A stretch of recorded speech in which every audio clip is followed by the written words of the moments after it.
Hi, everyone. How are you? Happy Sunday. Hope that you're doing well in your part of the world, and so glad that we get to spend some time together with each other today, learning about neural networks. So, today is going to be part two of neural networks. It's going to be really exciting to see um, how we make some advancements in our learning. I think we're going to build a lot on what we did last week for those of you that were here. And we're just going to have some fun with it. We're just going to keep on having some fun with neural networks. I am seeing all of my feeds on my screens. Everything's looking good. I think on Instagram, I need to move over just a little bit, maybe. Let's see if that fixes it. I'm a little off center in my Instagram. And also, new for today, I am going to be streaming in two formats on YouTube. So if you see me on YouTube, you're going to find my horizontal format, but then you're also going to find my vertical format. YouTube, for those of you who don't know, YouTube has really been pushing the vertical format recently. I guess they're feeling the pressure from some of the other streaming companies out there, but they're actually encouraging people to stream simultaneously in both formats. So if you're on the widescreen YouTube, you're just fine. I think that's the best format because I am going to have some slides and code out there.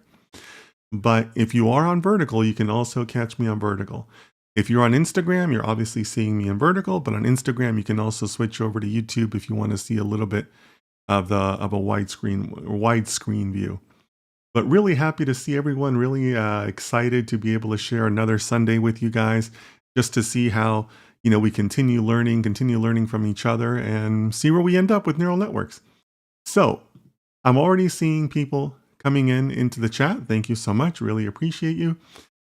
Feel free to say hello, introduce yourself if you'd like. I love that we're building a sense of community as always. So please, just feel free to say hello and tell us a little bit about you if you'd like. Yeah, so I'm already seeing the chats. I guess it's over here. I'm already seeing the chats. If you're on the vertical YouTube, you're probably not going to see the chats. And actually, I'm already seeing Leo. Leo, I see you on my vertical YouTube chat. You're welcome to stay there. You can also come on over to the horizontal. Leo, you might have missed that, but I'm streaming in two formats today. I'm streaming both vertical and live. So you're welcome to choose from one of those. All right, so looking at my chat from the very top, my good friend Starry Vibes. How are you, Starry Vibes? So good to see you. Hope you're doing well. Let us know how you're doing in your part of the world. Glad to see you here. Armand from Twitch. Awesome. So good to see the Twitch engagement coming back. I have a lot of followers on Twitch. No idea how they got there. But glad to see that you guys are there. Armand says, hi, big fan of your work. Thank you so much. I appreciate that. Yeah, I don't know if I refer to you guys as fans. I just refer to you guys as people who I chat online with. But thank you so much for that, Armand. It's so good to see you. Leo says, I only see you on the vertical. How can I change? That's a good question, Leo. I guess you'd have to go to my profile page and then see, and then on my profile, I think I would have I would have two different streams listed. I think this is my first time streaming on both formats, guys. Okay, there's Leo. Okay. Sravan, so good to see you, my friend. Sravan says, hi, Dennis. Happy to be part of your session. Yeah, Sravan, welcome. Sravan, I also see you on vertical. Feel free to switch over to widescreen if you'd like. All right. All right. So Manoj, our good friend Manoj. Hello, Sir Dennis. Manoj from Hasaragata, Bangalore, India. Happy Sunday to you too. Hope you're doing well. Thank you so much, Manoj. Really appreciate you. I'm doing very well. It's Easter Sunday here in the U.S., at least for most people in the U.S., and doing very well. It's a beautiful day out. Took my dog out, so doing well. And now I get to spend time with you guys, so everything's going well. Everything is going well. And by the way, guys, if you see a little star next to Manoj's name, that's because he is one of the subscribers on my channel, or rather a member of my channel. So it does provide extra support. So if that's something you guys want to consider, really appreciate you. And I appreciate people like Manoj and his continued support. So thanks so much, Manoj. Next, Yassine. Hello, sir. It's Yassine from Tangier, Morocco. Yassine, my good friend. Glad you're doing well. Hope everything is good out there in Tangier. Let us know how you're doing. Always glad to see you and glad you're checking in. Thanks so much, Yassine. Denelson, another great longtime supporter, says, "Good morning, everyone. Greetings from LA, California. Hope everyone is staying safe." Yeah, Denelson, I think most people are doing good right now. And LA is always going to be LA, right? With the traffic and stuff. So glad that you're here, Denelson. Glad to see you, friend. Ty, hey Ty, how are you? Good to see you. Ty says, "Hello, everyone. Nice to see you, Ty. Glad you're here. Let us know how you're doing, and hope you're ready to learn a little bit about neural networks." Is it Irfan? I think it's Irfan. Irfan says, "Hello." Irfan, thank you so much for being here. You're welcome to stay on Instagram if you'd like, or you switch over to YouTube. Happy that you're here. Let me keep an eye on my Instagram over here. Osama, another good friend from Morocco, says, "Hi everyone, Dennis. Hope you're doing well." I'm doing very well, Osama. Hope the same for you. Yeah, I got up early. I get up early on Sundays. Well, I get up early every day. I went out. I had a little bit of breakfast. I took my dog to the park, let him run around all over the place. I go early because I don't. I'm okay with keeping my dog off the leash. So I let him run around. He can do whatever he wants, and then we go get some coffee and just hang out. So it's been a good Sunday. It's been a real good Sunday. CJ says, "Hello, coach." Yeah, you know what? I don't mind being called coach at all. I think that's pretty cool. Well, hello to you too. Hope you're doing well. Let me just keep on going down the list. So many people today. Wonderful. Brandon says, "Good morning. Got a pop-up this morning. So curious and wanted to check out the live presentation." Nice. Thanks so much, Brandon. Hey, I don't know where that pop-up came from, but glad you checked it out. Feel free to stay. We have a great community here. We're going to keep on learning about neural networks. When I stream on Sundays, I usually do a series, like an educational series over multiple weeks. So today is week 2 of neural networks. I've got some materials set up for us, so I think we're going to have a good time. So thanks for being here, Brandon. Naren, is it Naren? Yeah, hi, I'm Naren. I work as a data scientist, but I don't feel like one, very unconfident. So Naren, the best thing I can tell you is that you are not alone. As many of you know, I offer personal coaching, and that is one of the most common issues that people come to me with. Some people who express this, maybe they have a degree, but they don't feel very confident, or they feel a lot of imposter syndrome, or they feel trouble adjusting to how they did things in school versus how they're done in the real world. So Naren, I hear this a lot. So you're not alone. It's a very common problem.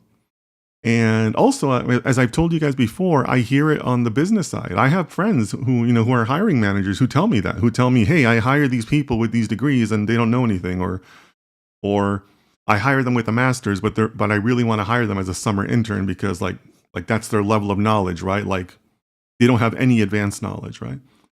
So you're not alone. It's a common problem in the data science industry, I guess we could say, right? So hang around, keep on coming back. You're gonna learn from the community.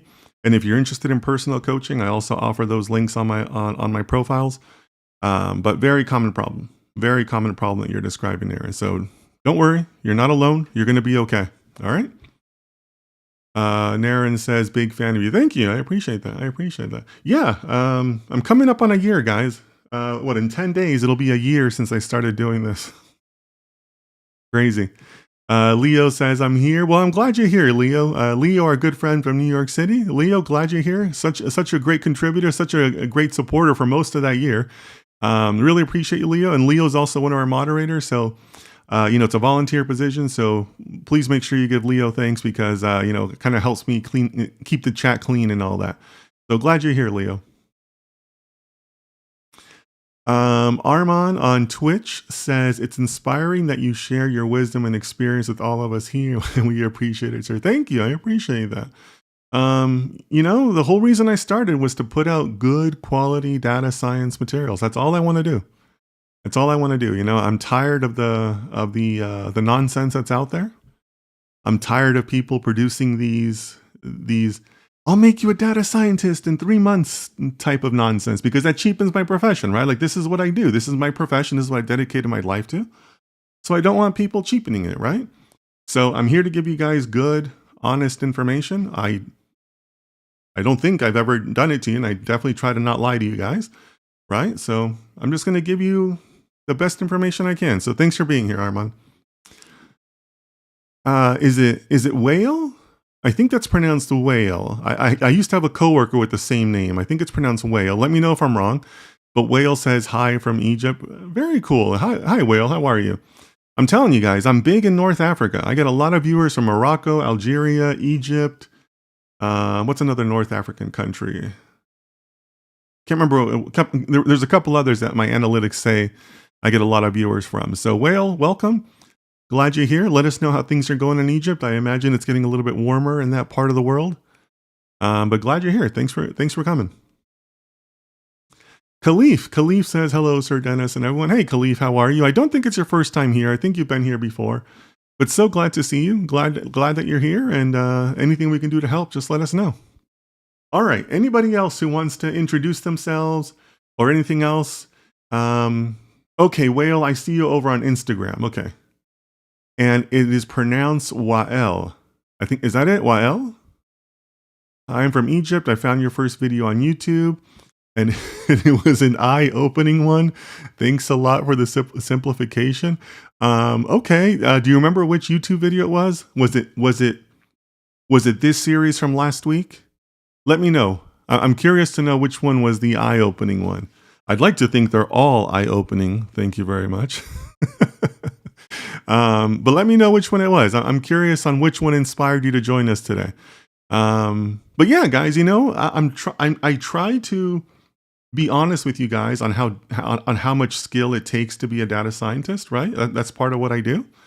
But at the same time, I try to not make it intimidating, right? I try to make sure that we keep it very reasonable, very achievable, right? Because data science can be intimidating, but that doesn't mean that it's impossible to learn, right? I mean, I think most of you guys are very capable of learning it, right? It's just got to put the time in. You got to put the time in, and you kind of just have to see things in a different way with a different perspective, right? So that's what I'm trying to do, right? And we're going to try to keep on doing that today with the second part of our series, okay? So Wael says, yes, the first one of this series. Okay, cool. Thank you so much. Appreciate that. So give me just a second here, guys, to clean up my desktop. I'm looking at the vertical. The vertical chat has slowed down. Okay, that's great. All right, guys. So who's ready to continue talking about neural networks? If you still want to introduce yourself, go ahead and do that. But otherwise, I think I'm going to start prepping my desktop. And we are going to get started. And just like last week, we're going to try to keep it interactive. Try to keep it, asking questions. So be ready to participate in the chat and see where we end up, guys. So got that. All right. Part 2 of neural networks. What I want to do is I want to start with a review, and then we're going to talk a little bit about the code goals that we want to achieve today, because we're going to keep on learning a little bit about neural networks, and then we're actually going to do some code creation, right? We're actually going to start coming up with code. But just like we did in other series, and I think in all of our series, we're not going to write the code ourselves. We're going to use AI to help us with the prompt. Well, we're going to prompt AI to help us with the code, and kind of see how AI can also guide us, right? Because that's all based on the premise that the data scientists of the future will be heavily, heavily aided by AI, right? If you're starting from a blank screen in the future and you're a data scientist, you're probably doing it wrong, right? So we're just going to kind of keep on building on that, right? Okay. So one thing I want to get clear from the very, very beginning is you guys know that I'm a big fan of this book, and a lot of this series and some of the charts you're going to see today, I'm drawing from this book. Now, I want to be upfront with that because I want to be intellectually honest. I'm not trying to steal anybody's work. I'm very inspired by this book. As I told you guys, this book really helped me in my learning. So I want to be clear that I am pulling some inspiration from this and I am pulling some charts from this. I'm highly encouraging you to go out and get this book and work through this book. But just want to be upfront with that I'm not, I'm not trying to steal anybody's intellectual property. I'm very inspired by the book. And I'm kind of going in the same order that this book does, because I think that the order it does, it's very, just very logical, right? But at the same time, I'm building upon the work, right? We're going to be doing AI. This book doesn't really have any AI. We're not going to be using any of the code from the book. So highly encourage you to go out and get this book. And I'm just putting it out there because I want to be intellectually honest about this, okay? All right. So what's a neural network, right? We talked about this last week, about how if you're new to data science or if you're new to neural networks, maybe you know other models, but not neural networks, it can be kind of intimidating, right? Like the word alone can be intimidating, right? Like neural networks, like, whoa, that sounds heavy, right? So this is it. This is all a neural network is, right? It's a mathematical representation of how the human brain works. That's it. That's all it is. And we talked about that, right? So if we're going to say that it kind of mimics the human brain, then let's understand the human brain a little bit, right? And we basically talked about how there's these cells all throughout our bodies. There's a flow of electricity, from left to right in this case. There's some sort of an input, and in the majority of cases, it's multiple inputs. It travels along the cell itself for some processing and thinking.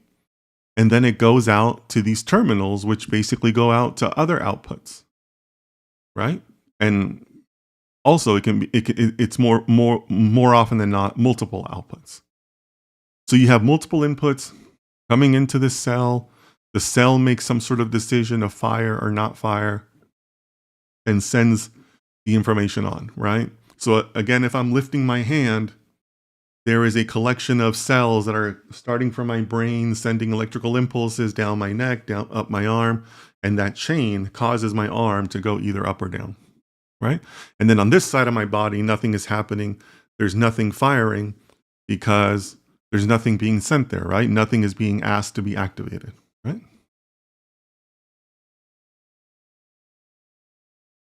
So a simple network like this is a representation of that.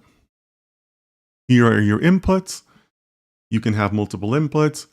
Here are the additional cells where the information or the pulses travel. The cells do some sort of processing, or rather the nodes do some sort of processing. They decide whether to fire or not fire, and they go on and they send it to subsequent cells. In this scenario, this is a very simple neural network with only one hidden layer, but you can have any number of nodes and any number of layers. It's really just kind of up to you, right? That's one of those like just general architecture decisions that you make on your own, okay? But that's it. That's all a neural network is. It's just a mathematical representation. Each one of these nodes represents a cell. Each one of those nodes does some sort of processing to help decide what happens when, and you just kind of go on from there, right? We also talked about this processing that I keep on mentioning. There's a name for it, and the name is activation functions. So each of these nodes has an activation function, that takes in some inputs, runs through the function, whatever that function may be, and gives a result. And based on that result, the node or the cell does or does not do something, right? So, audience participation time. What were some of the challenges that we talked about with neural networks? Let me know in the chat, because there are some challenges in working with neural networks. And even if today is your first class, even if you didn't attend last week, you can probably guess at some of those, right? So let me know. What do you guys think? VK says, where's the screen? So VK, right now you are watching on my vertical feed. I'm streaming both vertical and horizontal or widescreen. So feel free to click on my profile and you should see two streams listed, and you'll be able to see my screen on that one, okay? So guys, let me know in the chat, what are some of the challenges in working with neural networks? Okay. CJ is already putting up poor interpretability. Yeah. Yassine says vanishing gradients, interpretability. Cool. So who remembers what vanishing gradients are? We talked about this. Who remembers what vanishing gradients are? Can somebody describe vanishing gradients? Osama says needs large data and interpretability, difficult to understand decisions. Yep. Doodle, what a great name. Doodle Dad Lifts says explainability, not being able to explain to stakeholders. Yep. Denelson says memory. Yep, definitely. Mooey time? Moo time, welcome. I think it's your first time. Welcome. Glad to see you over on Twitch. Moo time says values get closer to zero. Moo time, let me know. Was that a answer to vanishing gradients? Or Moo time, let me know. I think you're trying to answer vanishing gradients, but let me know. Anaren? Is it Anaren? Anaren says, how do you choose the right activation function? We're going to get to that. Great question. I love that you guys are headed in that direction, right? Because that is the next question, right? Like, activation functions sound pretty important. We should learn about them, right? So Denelson says, vanishing gradients is when the products or neurons get so small they become zero and inactive. Yeah. And Mood Time says, yes, that they were asking for, or they were answering for vanishing gradients. Yep. Starry Vibe says, is it gradients become too small or too large, making training unstable? Ooh. Okay. So Starry Vibes is asking an interesting question. When we're talking about vanishing gradients, are we talking about values becoming too big or too small? Let me know in the chat. You don't have to give me an explanation. Nobody's going to call on you. Just give me an intuitive answer. Is it because they're getting too big or too small? Manoj says runtime. Manoj, let me know more about that. What do you mean? I think you're on the right track, but give me a little bit more information. Yassine says requires good data pre-processing. Oh, that's a good one. Guys. Nobody's mentioned that before. I'm going to come back to that. But yes, Yassine, remind me of that if I don't come back to it. But yes, we definitely need to talk about that. Denelson says exploding gradients is the opposite of vanishing gradients. So the gradients get so big. Okay, cool. I love the explanation, Denelson. Wael says not knowing how they behave. Okay.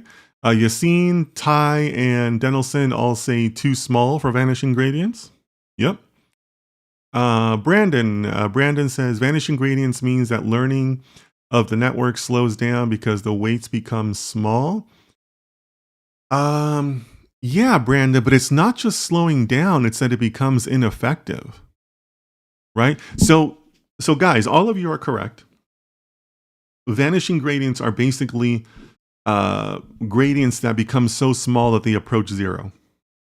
And why would they do that?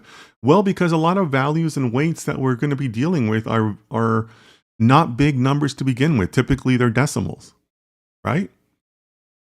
And what happens when you multiply a decimal by a decimal? It gets smaller, right? Decimals times decimals just results in a smaller decimal, right?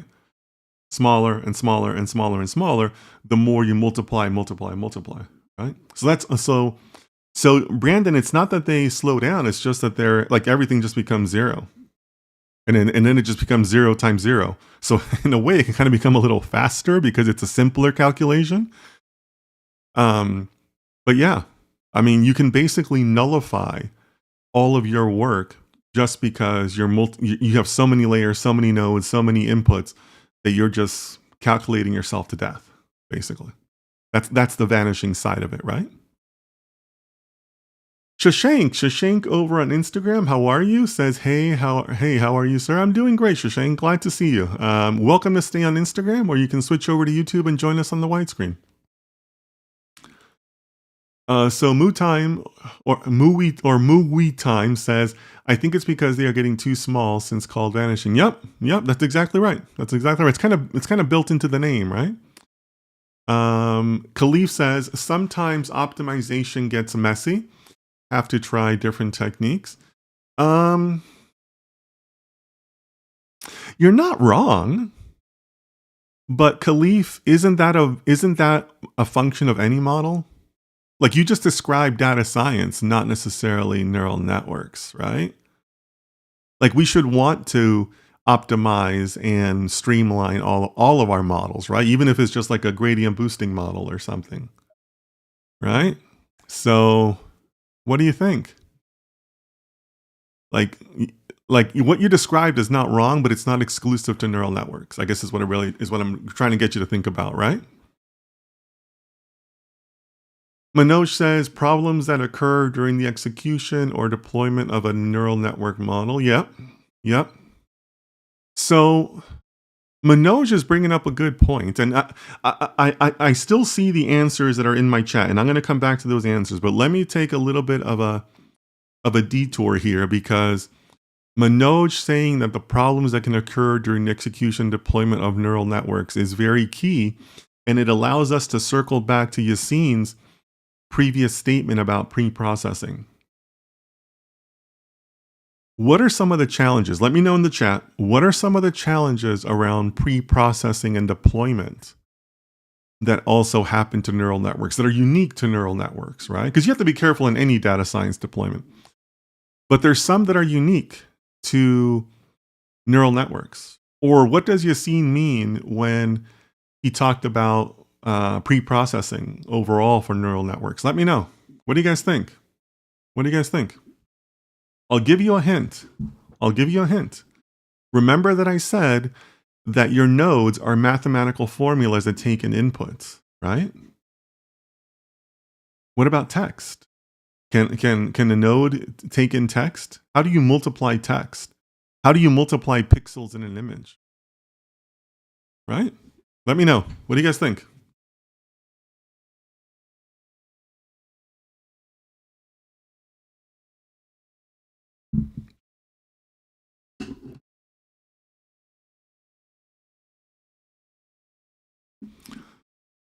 Manoj says data quality issues. Manoj, that can be in any model, right? Any model has that. CJ says you mentioned tokenization last time. Yep. Okay. So you're on the right track, CJ. What is tokenization and why do you need it? Why did tokenization come up in our same discussion as neural networks? So give me a little bit more, right? Yassine says different input size. Yeah. That's a concern, right? Text doesn't always have consistent input. You can have sentences with any number of lengths and characters and words, right? Brandon says, for neural networks, you have to be careful that you do not introduce future conclusions, outcomes, merge into training data. I think this is called leakage. Brandon, is that unique to neural networks though? I feel like that would apply to a lot of models though, right?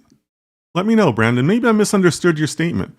But remember, we're trying to focus on things that are unique to neural networks. Denelson says text needs to be tokenized and pixels need to be processed into the RBG values. Yeah, why, Denelson? You're so close. You're so close, my friend. Why? Denelson goes on to say tokenization gives text values that can be interpreted by the model as numerical values, and it can change the importance of a word or phrase as it trains. Yeah. So I think the portion I want to highlight in your answer, Denelson, is about the numerical values, and that's really the answer we're looking for here, guys. Remember that neural networks, it's all just numbers based, right? You can't multiply text. You can't multiply a pixel, but you can translate it into numbers. And that's what tokenization is, right? Tokenization is a numerical representation of text, right? So you can do that. And same thing for like pixels and images, right? How do you convert an image to something a neural network can understand? Well, you can extrapolate out the RGB values, right? So that's really what we're looking for. So let's take it all one step further, because who was it? Manoj mentioned the deployment, right? So what happens if you used pre-processing during your training phase? What do you need to do when you go to deploy an algorithm? What do you need to do when you go to deploy it in a production or runtime or prediction time situation? What do you guys think? I'm going to come back to some of the previous chats that I skipped while you guys think about that. VK says interpreting becomes difficult. Yeah, absolutely, VK. A couple of people have mentioned that. And interpretability with neural networks is not great. They're not known for being interpretable. I know. Somebody's out there sitting, but neural networks are much more interpretable now than they. I know that there's additional tools and additional techniques that make them more interpretable. But from a learning perspective, like a history perspective, you should know that neural networks have kind of had this knock on them that they're not very interpretable. Brandon says, does this also have to do with gradient descent, where we have multiple local minima, and in this case, the steps become smaller and smaller, and like you say, converge to zero, and nothing is learned? Yes, Brandon, you're on the right track with that. The only thing I would add is that the multiple local minima is a problem that can happen at other times also. It's not exclusive to vanishing gradients. But yes, it can definitely be a side effect of that. So you're on the right track with that. Denelson says speed can also be an issue. Yep. Yeah, so here I want to remind you guys that neural networks are not fast to train, and they can also be slow at runtime, right? So you guys know that I'm not very bullish on self-driving cars, right? I think that we should be more cautious than we are about them. And this is one of the reasons, because most of those cars, most of that technology does rely on neural networks, and neural networks can have a lag time to them in their responses, right? Obviously, you can fix that with hardware, with the quality of the neural network, the way it's implemented, so on and so forth. But neural networks can add lag to your decisions, to the speed that you need things done at. So yes, Denelson is right. Speed is an issue. Just remember that it's an issue for both the training side and the actual runtime side. Okay. Wael says overfitting and underfitting. Yep. But again, that can happen with any model, though, right? You can overfit a regression model if you try, right? So you're on the right track, Wael, but it's not exclusive to neural networks, right?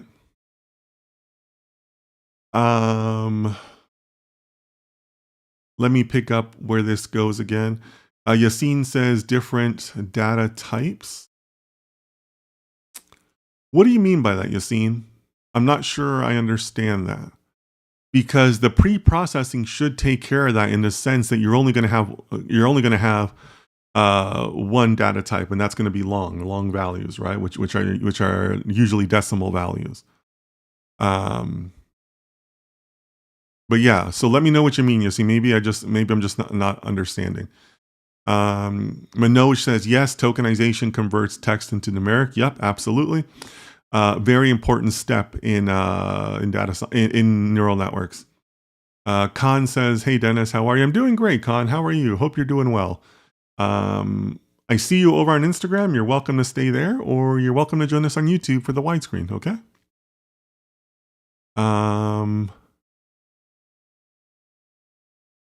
I think it's Umair. Umair on my vertical stream is asking, do neural networks have a functional form?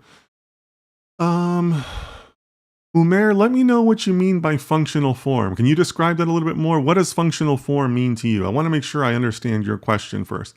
Let me know what that means to you first, okay?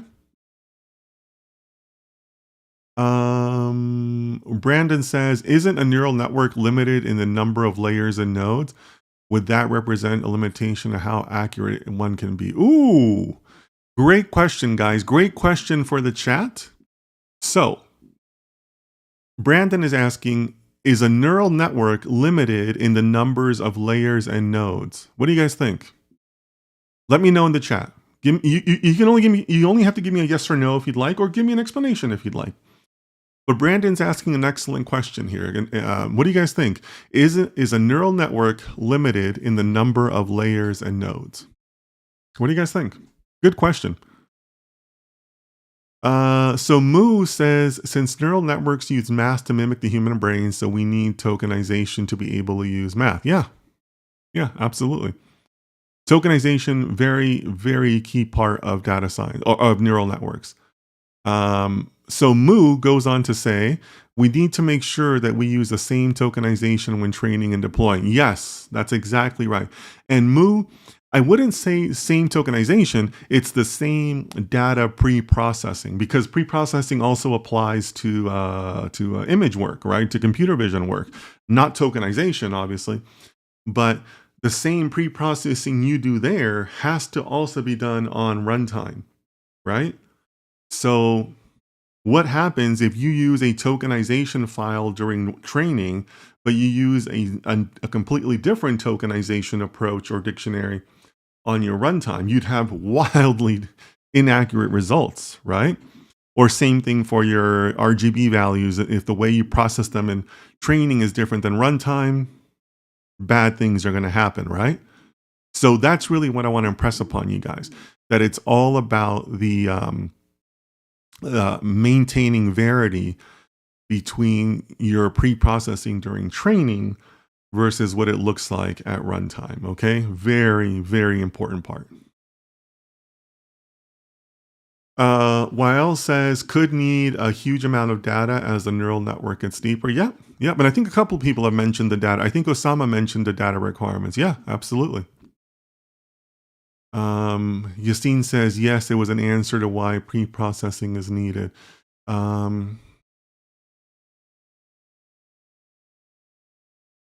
me make sure I remember different data types. Yeah, so Yassine, it's not that it's different data types, it's that it's not numerical. Text by its very nature is not numerical. So really or same thing for images, right? Images aren't numerical. So really that's why we need the data pre-processing, because otherwise the neural network doesn't know that. You can't multiply, words by words, right?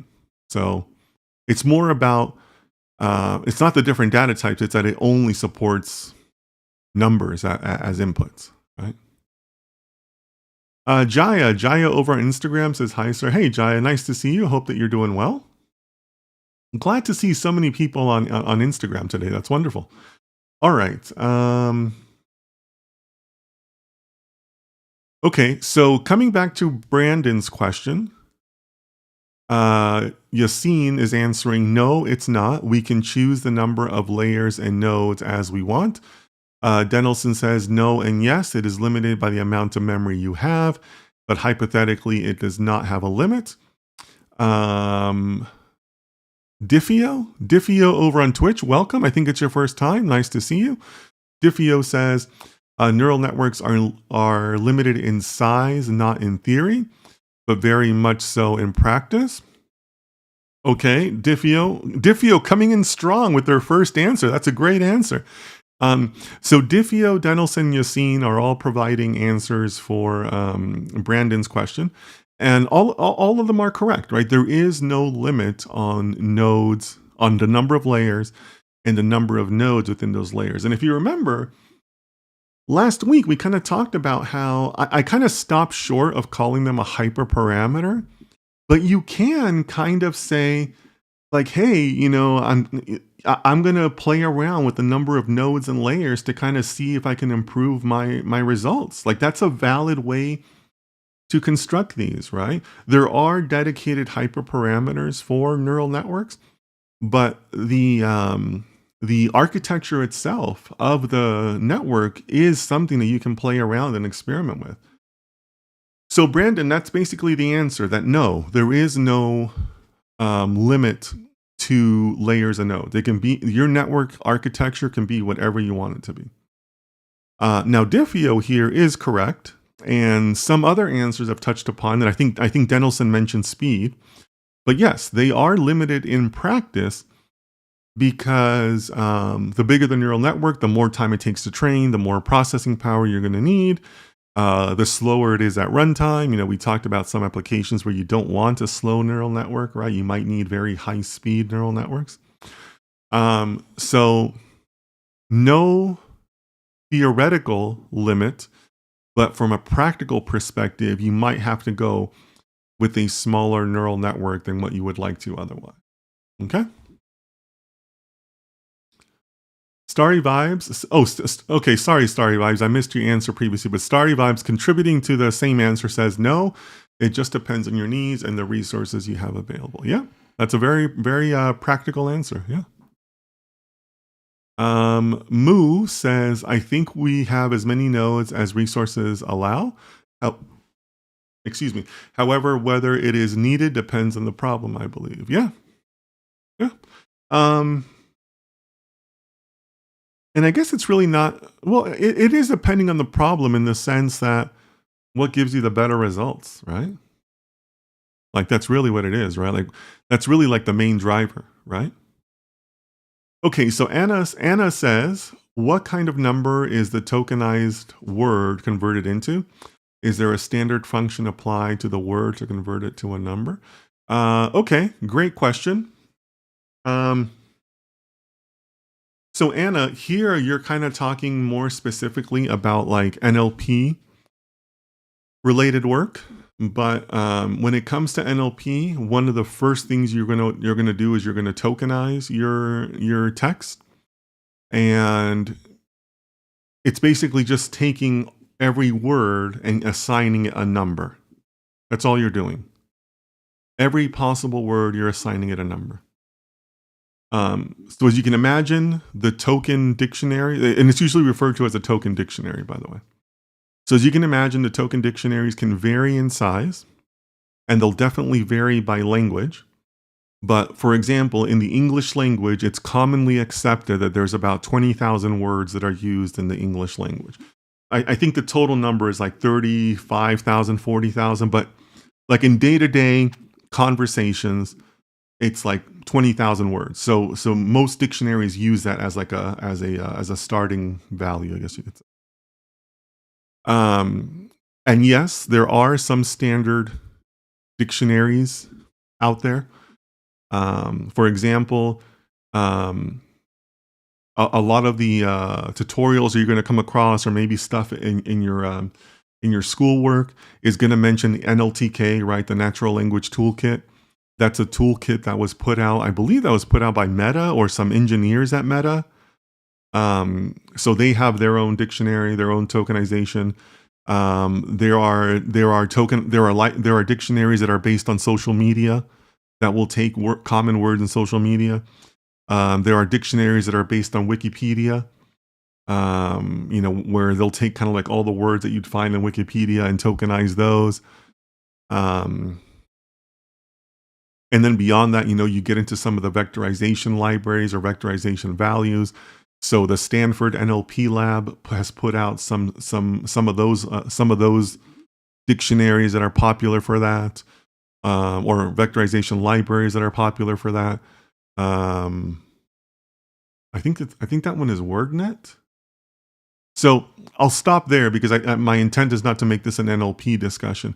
But yes, there are standardized libraries out there, or you can make your own. So like NLTK gives you the ability to make your own, right? Because you might be working in a domain that has particular words or particular lexicon that is important to that domain. So it just kind of depends on the application that you're working on. But yes, there are like, widely accepted general libraries that are out there. Okay. And we'll get to that if we ever decide to have like a dedicated NLP series. But yeah, I mean, that's just the quick answer. And I kind of don't want to go beyond that because again, it's really not my intent to do NLP. It's really more about neural networks in general. Okay. Manoj, yes, word to vector. I think word to vector is the Stanford one, and then WordNet, I believe, is put out by other people, if I remember right. But yes, word to vector is the Stanford one. Thank you so much, Manoj. Brandon says, "Thank you for the insights." Yeah, you're welcome. Just just trying to give you guys the best information I can in the best format that I can. I know it's your first time here, Brandon, but this is kind of how all of my Sunday series go, or at least I try to make them go like this. So Denelson also agrees with word to vector. Yeah, I think word to vector is the Stanford one. If you guys want to know more about this, just Google Stanford NLP Lab, and they have plenty of materials on their website. Okay, so let's keep going. So, where do neural networks fit? Right?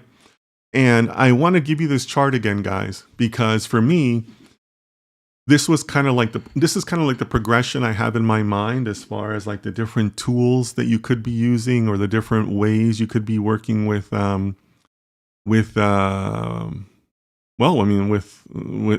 of data science in general, right? You can start off with statistics, and then that leads to analytics, and then you go on to machine learning, and then you kind of work with neural networks, right? And I shared the story with you guys that you can pick up machine learning, with tutorials and models, the ISLR book, which is basically a machine learning book. If you're interested in that, you can find my series on my channel. But to me, my learning like really took off, really like started blowing my mind when I started thinking about neural networks. Like when I read that book, I told you the Tariq Rashid book, that's where I thought like, oh, okay, this is why data science is so like powerful, right? When I started doing that, it was like, oh, okay, I get it now, right? So obviously it can go beyond this into AI and things like that. But then again, most AI is based in neural networks. But this is kind of like the stack or the progression that I would ask you to kind of keep in your mind as far as how these tools are all kind of relate to each other. Okay. So over on my YouTube vertical, I see Lallman. Lallman says, hope I wasn't too late. No, of course not, my friend. So Lallman, you are on my vertical live. You're welcome to stay there or come join us over on the horizontal, which is where you usually join us. You can probably click on my profile, and it'll go to it should show you 2 live streams running at the same time. Okay. And actually, you know what? I kind of want to verify that real quick. So give me just a second here, guys. I kind of want to check that on my own.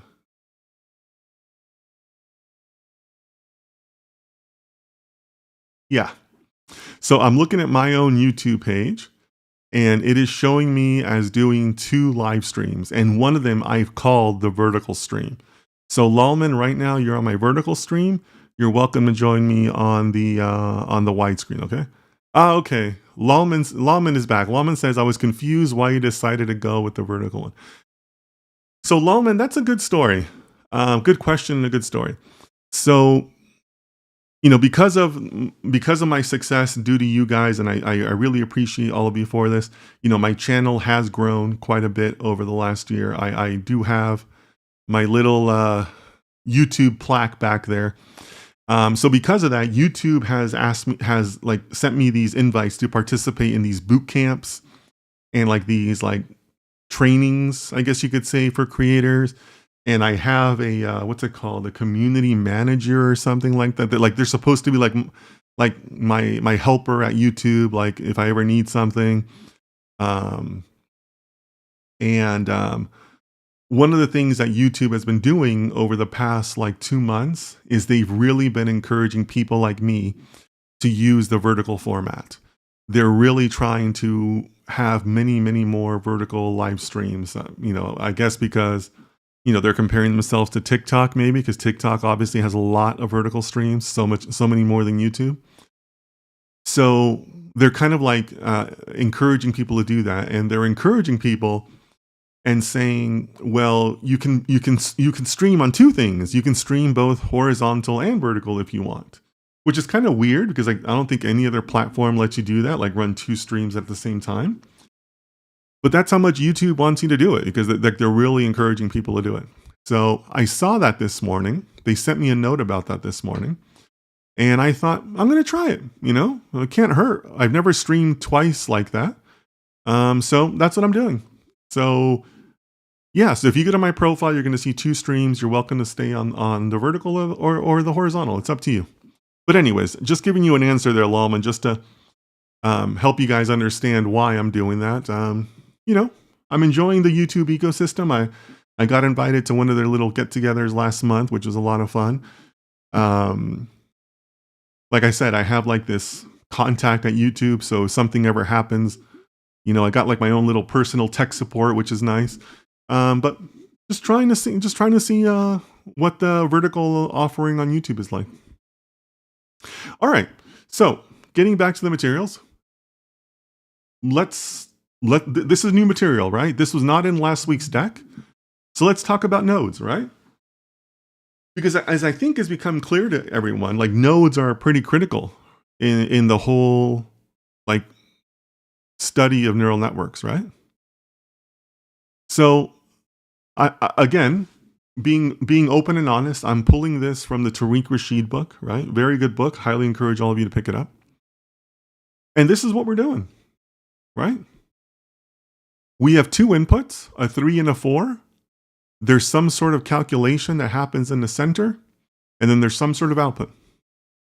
That's it. That's all it is.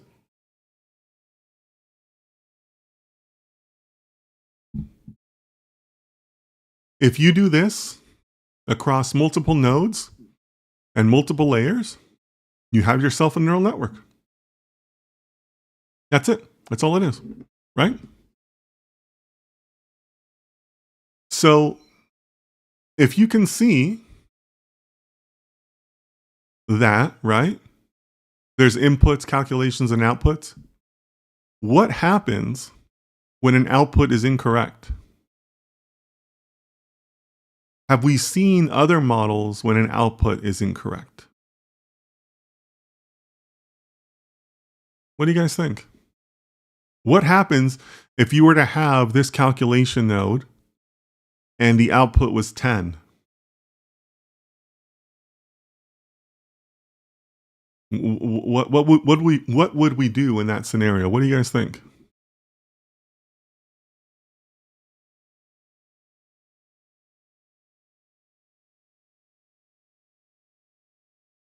Let me know in the chat. I mean, we kind of have to do something about that, right?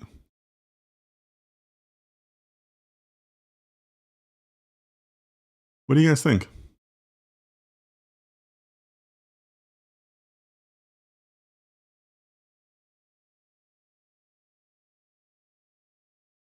Anna says the loss function comes in. Yes. Yassine says we need to adjust that calculation. Yeah, that's right. Right? I mean, that's really the answer, right? That we would need to adjust. And we would need to say, well, wait a minute, we need to kind of retrain, right? Something has gone wrong in our training, and this calculation in the node is not correct. So we need to adjust that, right? Manoj says, matrix multiplication gone wrong within the nodes. Yes, but the matrix multiplication is more about the training, right, Manoj? Starry Vibe says it will come back. Starry Vibes, I'm going to take that to mean that you mean that it's going to be retrained, and yes, that's correct. Speaking of retraining, Osama and Denelson are both mentioning back propagation, which is arguably a form of retraining, or at least revisiting the calculation. Yeah, but you're exactly right, right? Have we seen this in other models? I know many of you have been here for a lot of my live streams before. Some of you are new. That's okay. But have we seen this with other models? What do you guys think?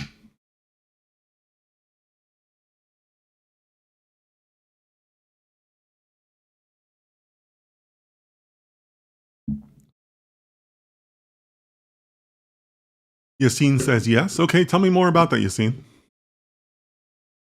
Because you're right. We have seen other models. Tell me more about that.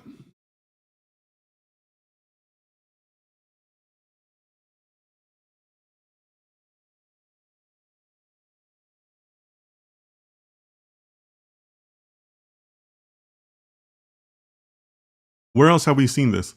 Lallman says gradient boosting. Yeah.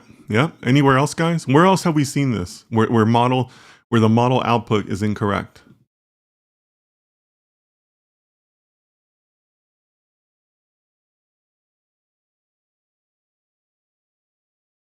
What do you guys think?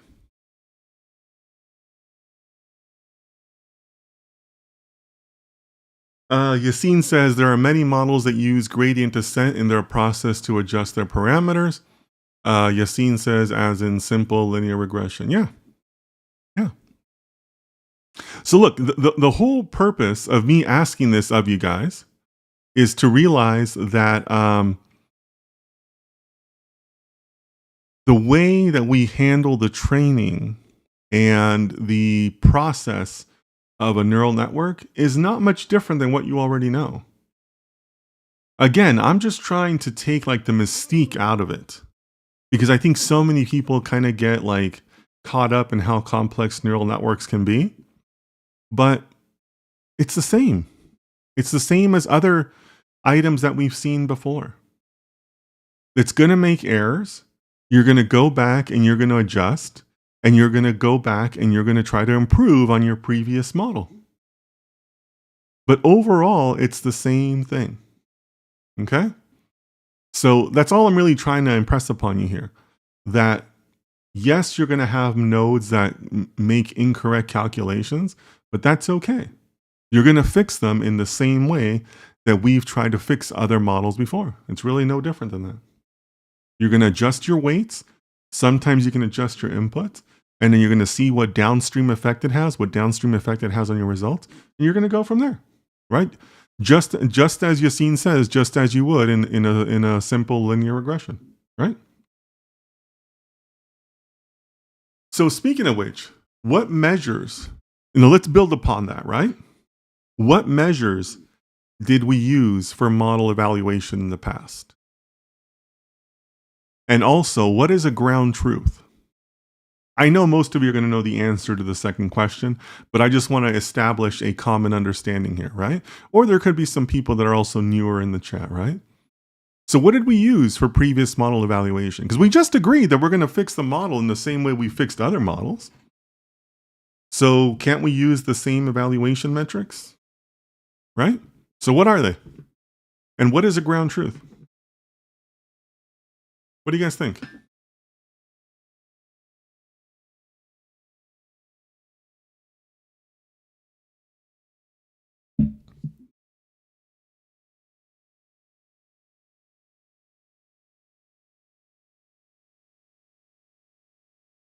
MSE, and a ground truth is a recorded expected prediction from the data we collect. Yeah. Yeah, I think MSE is a pretty good example of what we've used in the past, but it's not the only one, right? So feel free to suggest other ones out there if you want, chat. But what are some of the metrics that we've used?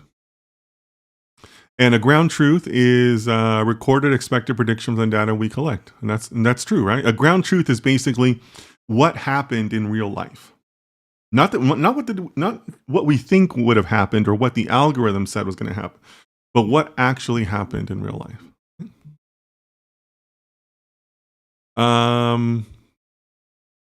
So Yassine says, for regression classification, we have accuracy, precision, and recall. Yeah.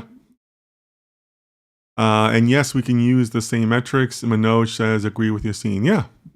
Yeah. You guys are all on the right track, right? And that's exactly what we're looking for here.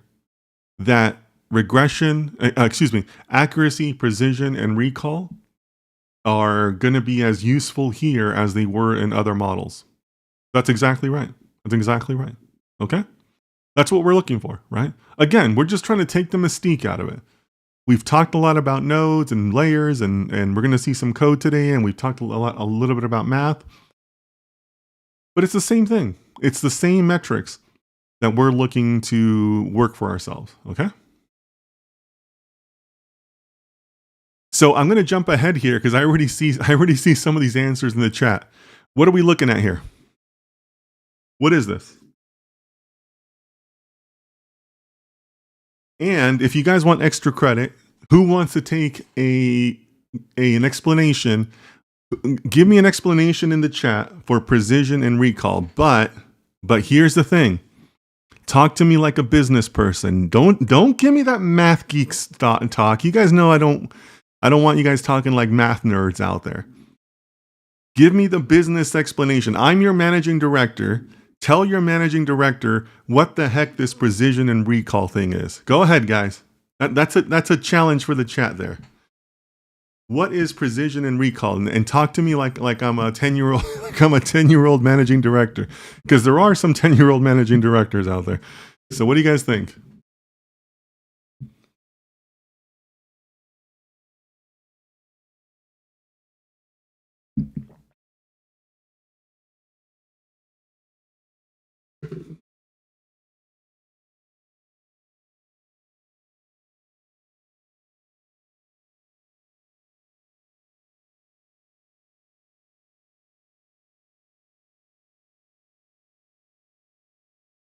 And if you don't know what we're looking at there, that's okay. You should know that what you're looking at is going to be a common a common theme throughout your data science career, right? This isn't exclusive to neural networks. What do you guys think? Okay, so Sravan says, how many times are we predicting correctly? Okay. Give me a little bit more to that, Sravan. You're on the right track, but I think we need to go a little bit deeper. So Denelson says, precision is how many it got right overall, and recall is how much it is able to remember accurately. Precision is how many it got right overall, and recall is how it was able to remember accurately.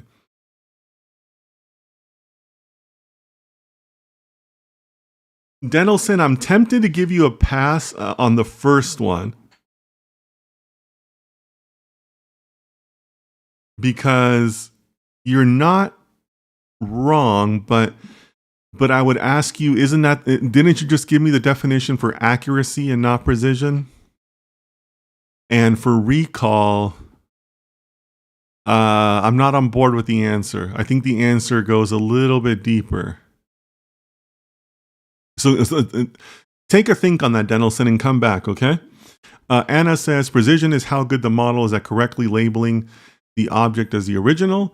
Recall is how good it is at finding an object. Recall is how good it is at finding an object. Okay. I'm on board with the precision. The recall,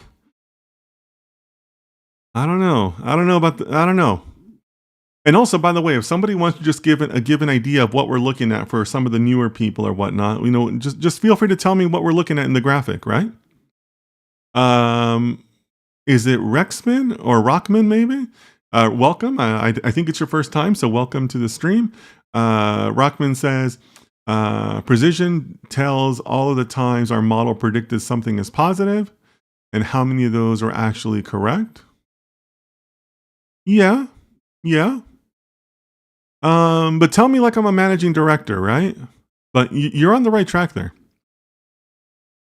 Yassine says it's a confusion matrix. Yeah, yeah. So for those of you that are kind of confused in what's going on, or maybe not, maybe it's you're early in your studies.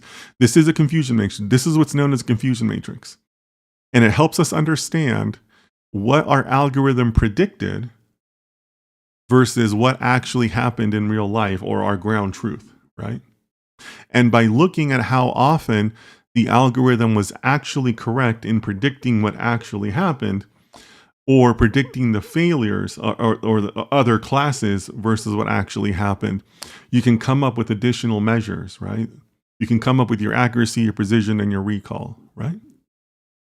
So that's kind of what we're working through here. Okay, Yassine is going for the examples. I love it. Yassine says, we have two scenarios for some cakes we're cooking. Either the cake is good or overcooked. Precision is from the one that are good. How many are actually good? Recall is out of all the overcooked. How many did we identify?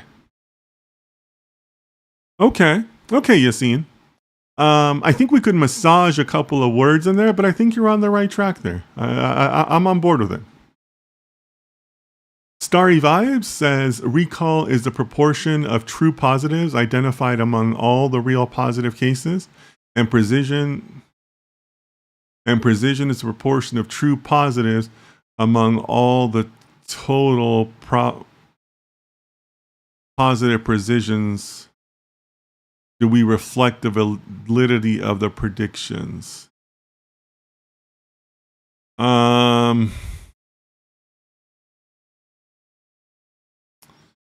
I don't know, Starry Vibes. I could be misunderstanding you, but I don't know if I'm on board with this.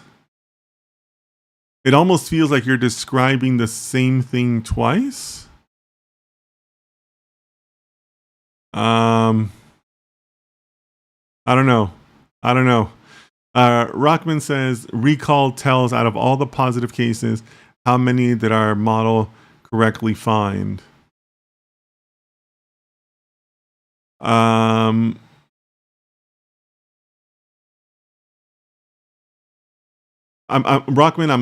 I'm looking back at your definition of precision, because I'm not seeing enough of a difference from your recall and precision. I'm jumping ahead here because it's catching my eye. Diffio says recall is about not missing opportunities. Okay, Diffio, I think you're on the right track. Tell me more.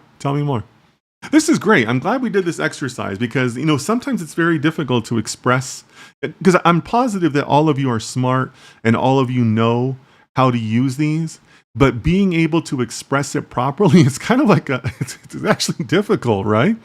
And I'm asking this because this is a popular interview question, right? Tell me the difference between accuracy, precision, and recall, right? Now, in those cases, you're probably explaining it to a technical person, but you're also going to be explaining it to your management, right? I've had to explain this many times in emails and phone calls and meetings. So it's good for us to go through this. Okay, so Osama says, precision answers the question of all the positive predictions I made, how many were actually correct? Oh, I love it, Osama. I love it. So give me recall. I think you're on the right track there, Osama. CJ says, recall. Out of all the customers we predicted that 20 would subscribe rather than the 50 that actually subscribed. Okay, CJ, I love that you're putting it like in real terms. Take it one step further. Why would you need this number? Because you're giving me a good example, but I don't understand why I would need that number. Right? And I want you to think about Diffio's answer about not missing opportunities, because you're right there. You're right there, CJ. All right. Denelson says precision is how many predictions our model gave are right, and the recall is how many of our ground truths we were able to predict either accurately or not. Okay, cool. Okay, Denelson. I like it. I like it. Maybe a little bit still too technical for a managing director, but I like it. You're on the right track. Okay, so Diffio says recall is not about is about not missing opportunities. Uh, of all the customers who actually wanted our product, how many did we correctly identify? It has a cost. Great answer, and that's exactly it, right? So CJ, coming back to your answer, it's not about the 20 who would subscribe. It's about the 30 that you missed, right? Because you could say that your algorithm missed 30 people that did subscribe that you should have predicted as subscribing but didn't, right? So Diffio, I like the way you're putting this, right? Of the actual ground truths that happened, how many did we anticipate happening, right? Because that is important in most algorithms out there, right? Because if not, that means you're missing out on opportunities. You didn't correctly identify people, places, things that you should have targeted when your algorithm told you to not target them, right? Okay, so Anna says, I'll take another stab if you don't mind. Feel free, Anna. Feel free to keep the answers coming, guys. You guys can answer anytime you want. If a model detects 100 objects and only 80 correct, that's 80% precision. If there are 100 ground truths and the model can only detect 70, the recall is 70%. Yeah, I like that. I like that, Anna. You got to put it into business terms for most managing directors, but you're on the right track there. Yeah. Okay, Osama says recall. Of all the actual positive cases, how many did I correctly identify? Yeah. All right. I love it. You guys are. We got to an answer, chat. Right?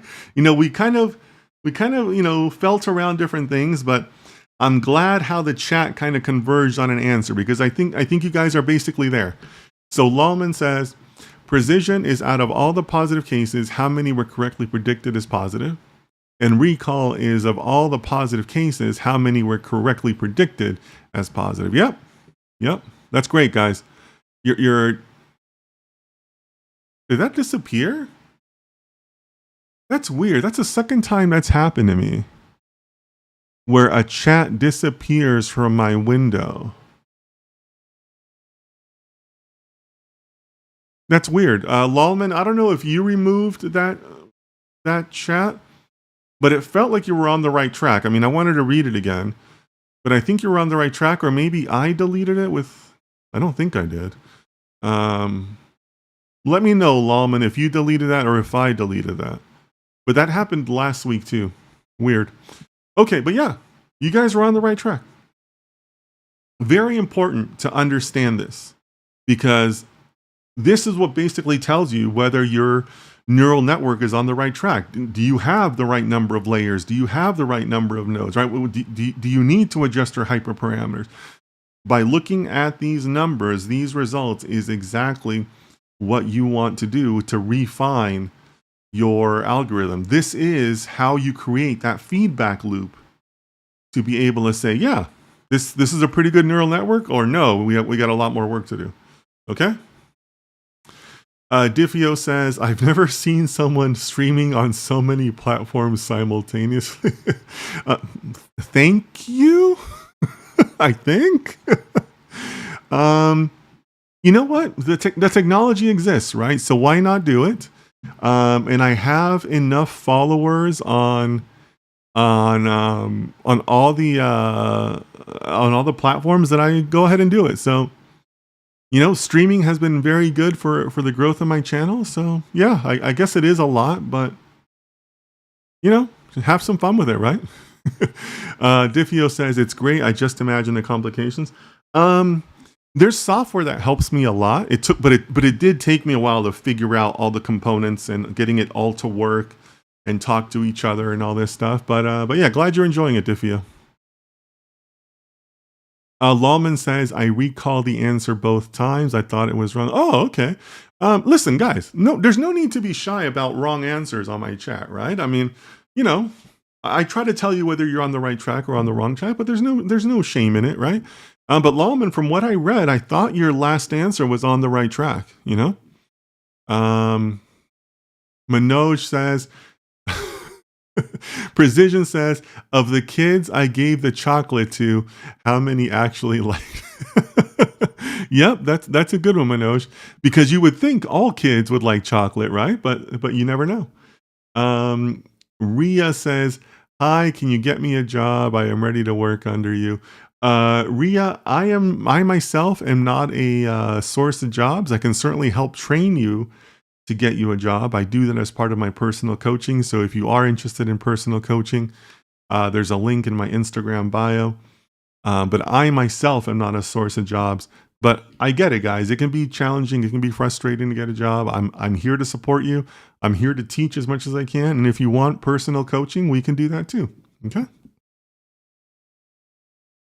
Recall. So Manoj, to close out his idea, says, recall of all the kids who like chocolate, how many did I find and give it to? Yep. That's a good one, Manoj. Yep. Okay, guys. So again, really glad we converged on an answer. I feel like we're ready to move on here. So we've talked about the calculation side, and I always been telling you guys, oh, and then it fires, right? And then something else goes on. So this here illustrates that part of it, right? Kind of like the output part of it. And this is how you can think about it. The dial represents the calculations you're going to do. And if you land in the red zone, that's some sort of a threshold or desired outcome. So that's where your output is going to fire. Whereas if your answer sits outside of that threshold, range, answer, whatever, you're not going to fire, right? You might send off a 0 in that situation, or some sort of lowered weight in that situation. So that's what this chart, from the Tariq Rashid book illustrates. But the real takeaway here is that while the output is kind of like a 50-50 yes, no, or I shouldn't say it's like a binary output. It's like a yes, no, true, false type of output. The calculation itself is not necessarily equally binary, right? It's binary in that it's in the range or not, but that doesn't, in the threshold or not, but that doesn't mean that the threshold is 50-50, right? There can be a lot of nuance in those thresholds. So let's talk about this. Who recognizes this? Let me know in the chat. I know all of you are very smart and capable, so I'm sure that more than just one of you is going to recognize this. What is this? What's up on the screen?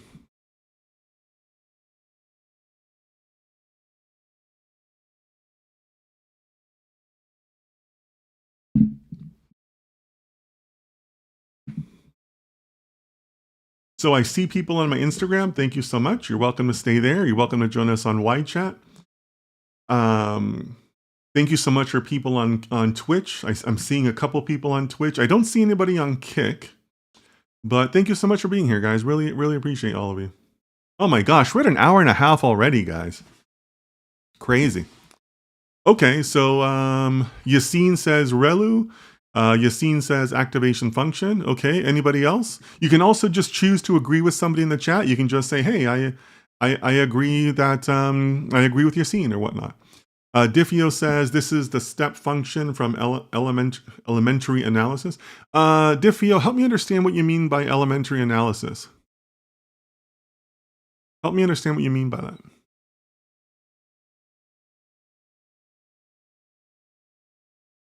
Or maybe you're saying that that's just your own initial take on it, right?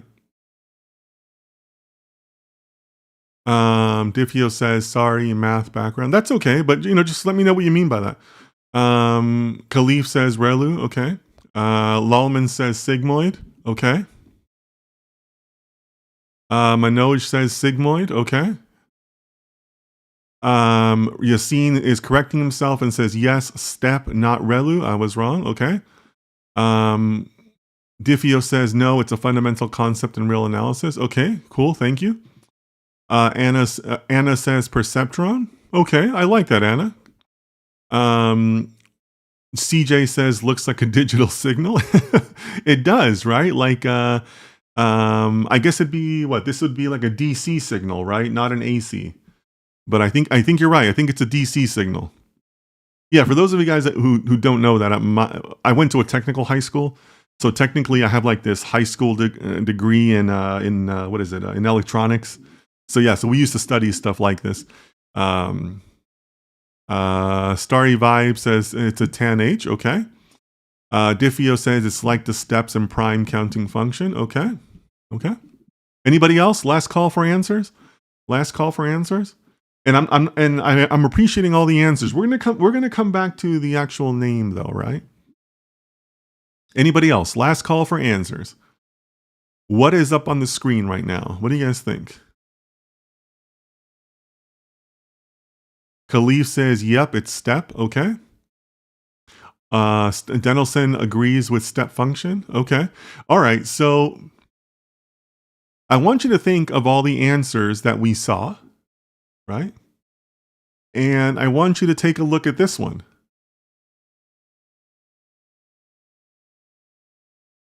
What do you guys think?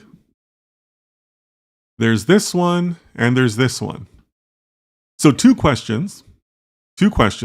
Some of you said that this one was a sigmoid. Are they right? And then for those of you that gave another answer, what is this one?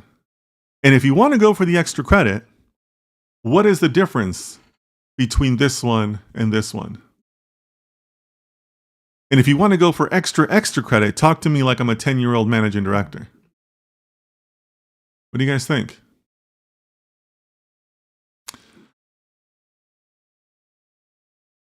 So Khalif is answering sigmoid for the second one. Yeah, and obviously the answer is there, right? So again, two questions. For the people that said sigmoid at the beginning, what do you think about this one now? Because some of you answered, some of you answered sigmoid for this one. And I'm not naming names, right? But what do you think about this one after seeing this one? And then for the second question is what is the difference between these two? So Diffio says both examples of nonlinear activation functions not the same.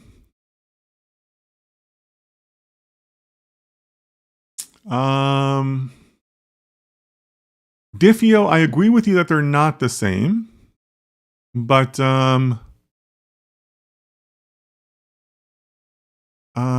is it a nonlinear activation function? What do you guys think?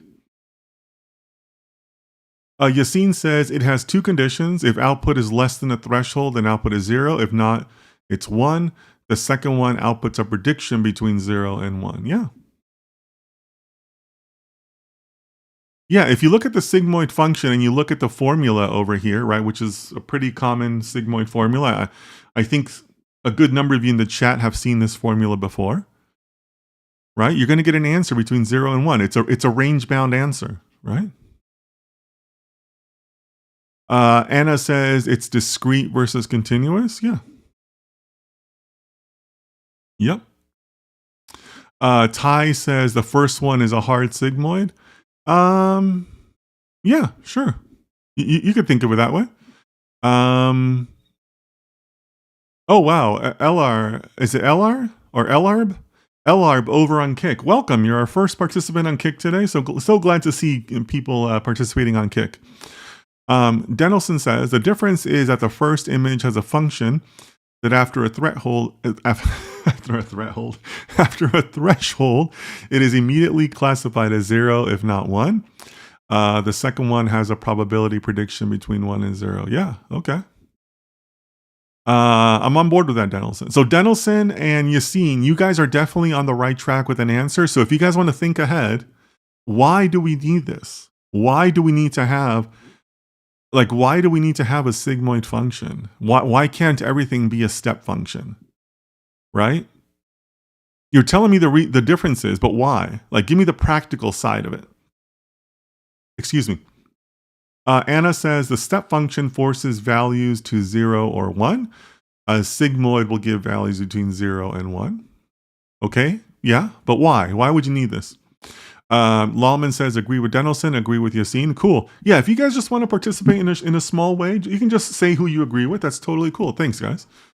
Wael says, I think the difference is the transition is smooth transition and it is more natural than a sharp one. Yeah, but why? Why? Diffio says you can create the step function using a Fourier series, but you need an infinite number of them. Okay, cool. Yassine says for like a 10 years old answer, the first one gives straight answers. The second one gives how sure we are of our decisions or how much we learn towards an answer. The second gives how sure we are of our decisions. Okay. Yassine, there couldn't, some people would argue that there's a name for that. Just go one step further. You're so close. Give me one step further. Osama says a step function, it gives you a discrete output. Yeah, right. We're gonna come back to that, but yes, Yassine, you're on the right track there. Denelson says amazing answer, Yassine. I agree. Yeah, so Denelson, so think about that too, though, right? How sure we are of our decisions. Yassine said that in his answer, right? There's a name for that. There's a name for that, guys. Sigmoid function output is continuous. Yep, you're right about that, Osama. It is a continuous output, range bound between 0 and 1. You can kind of see that in the formula, right? The formula itself would tell you that it's a range bound answer, right? LR says, are you streaming on other platforms at the same time? Yes, I am. I'm streaming on, I don't know, 5-6 platforms, whatever it is. Yeah, I'm using 5-6 platforms. I'm on 2 phones right now, but just trying to spread good content here. But thanks for joining us, Elarb. Diffio says they both give valid probabilities. Starry Vibe says probabilities, and that's exactly right. That's exactly right. How sure we are of an answer, just tell your managing director, it gives you a probability, right? So I'll tell you something that I'm working on with a current client right now. And this is an interview question that I have given and I have received in the past. What is the difference between regression and logistic regression? What is the difference between regression and logistic regression? Think about that and put your answer in the chat. I guarantee you I assure you that I've asked this in interviews, and you will probably have this in an interview. What is the difference between regression and logistic regression? CJ says the gradient is more gradual in the sigmoid function. Yep. And let's talk about that because we never really concluded on this one here. So to CJ's point, to CJ's answer, this is referred to as a step function. And there is very little nuance in this one, right? You're either at the threshold or you're not, right? It's like a very binary answer. You're either at and past the threshold or you are not. That's it, right? If you are past the threshold, you're up here at this value. If you're not, you're down here at this value.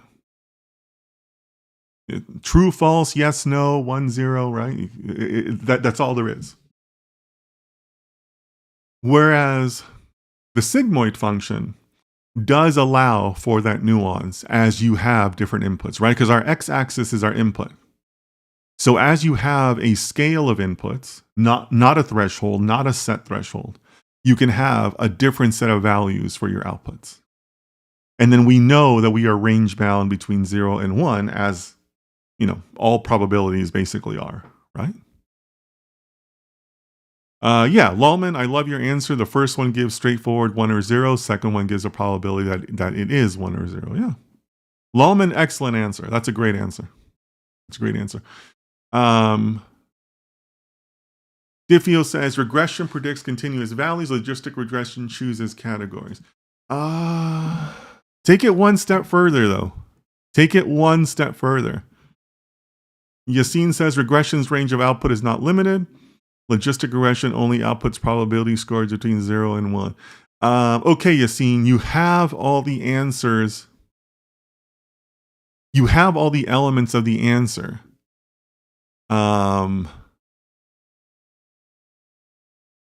Yeah, let me come back to that, Yassine. So Denelson says regression can have values that span from infinity to infinity, and logistic regression is a binary decision model. Ooh.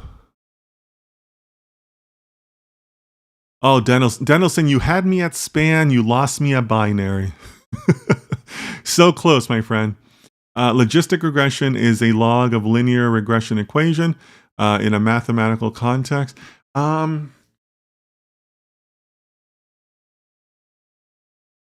But Sravan, don't we also use the sigmoid function in logistic regression? I mean, there's a reason why I'm asking this at this point, right? Give me a 1 if we use sigmoid in logistic regression, or give me a 0 if we don't. What do you guys think? Don't we use sigmoid in logistic regression?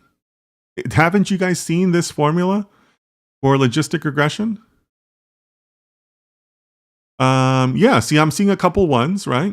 Manoj says logistic regression predicts categorical outcomes, often binary. Yes, and regression predicts continuous. Yeah, Manoj, everybody read Manoj's answer. That's exactly right. And Yassine, you were so close there, right? You're outputting a probability, right? That's what you're doing. You're outputting a probability. And that's the difference. When somebody asks you that question, it's a valid answer to say that regression would give you a continuous output, whereas a logistic output you would want for something that's more probability based between categories or between like a true, false, yes, no, binary type of decision, right? But that is one of the answers, to say that logistic regression gives you a probable answer, whereas regression gives you a continuous answer, right? Linear regression predicts a continuous variable, and logistic. I can't talk all of a sudden. Logistic regression predicts a probability. Yeah, that's exactly right, Starry Vibes. Yeah, you and Manoj came upon the same answer.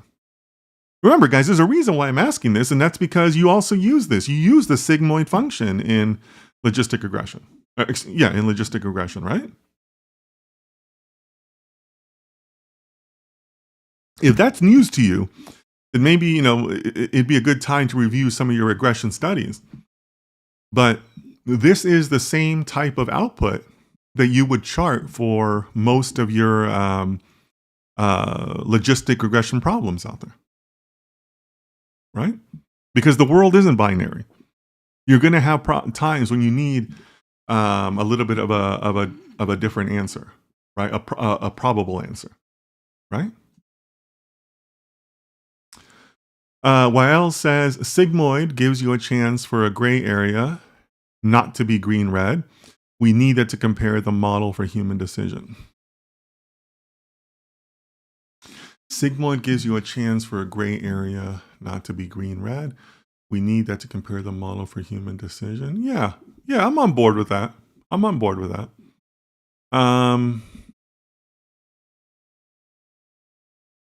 I think I would say that we needed to compare the probabilities for human decisions. But you're on the right track, Well. Khalif says regression target value is continuous, while logistic is a categorical value. Yeah, I'm on board with that. I would just add that the number tells you the probability for the category, right? And by the way, this is important, guys, because a lot of the answers that you're going to get from neural networks are based in probabilities. One of the ways that you can get your outputs is you can say, let me go back to that screen. Give me just a second here, guys. So if you remember, we have an example here where we have 2 outputs, but we could have hundreds of outputs, literally, right? And one of the ways you could possibly get answers back is it'll just tell you the probability that the answer belongs in one of these classes. It'll say to output 1, I'm assigning 0.25. And to output 2, I'm assigning 0.75. Right? So it's not that it'll give you the exact categorical answer. It's that it'll give you the most probable categorical answer.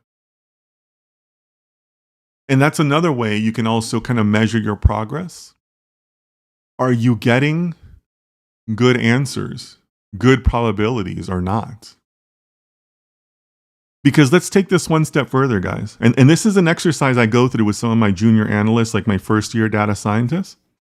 Let's say I give you this problem with 2 outputs, and you've designed a model, you've done your own modeling, and you've gone away and you worked on your neural network and all this stuff.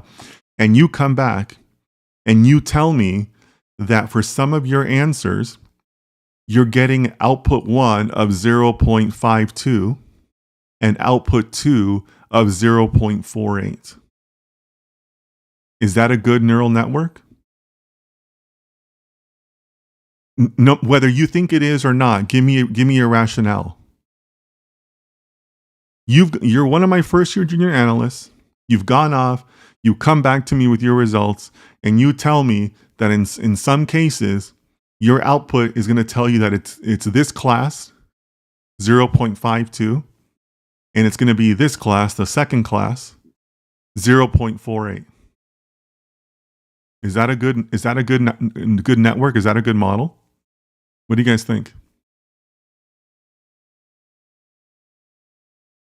This is a real world problem I'm giving you guys, because this is how I train some of my first year analysts. What do you guys think? Is that a good model?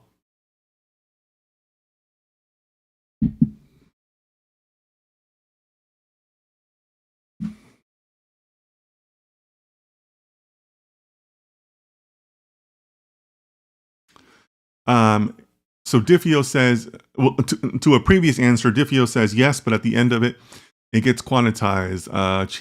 A choice has to be made. Yes, absolutely, Diffio. And that's kind of where I'm going with this question. How do you make those choices, right?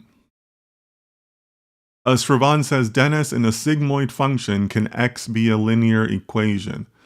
Can x be an equation?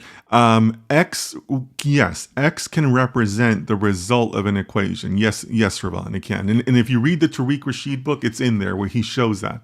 But yes, yeah, because the sigmoid function itself only has one input, right?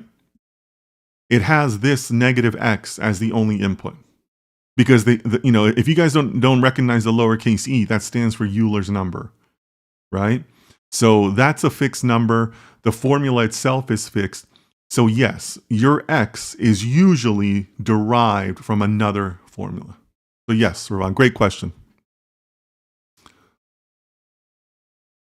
Yassine, it was quick with the answer. And I think some of you are still thinking about this question because it is a little bit of a harder question. But yeah, Yassine is exactly right.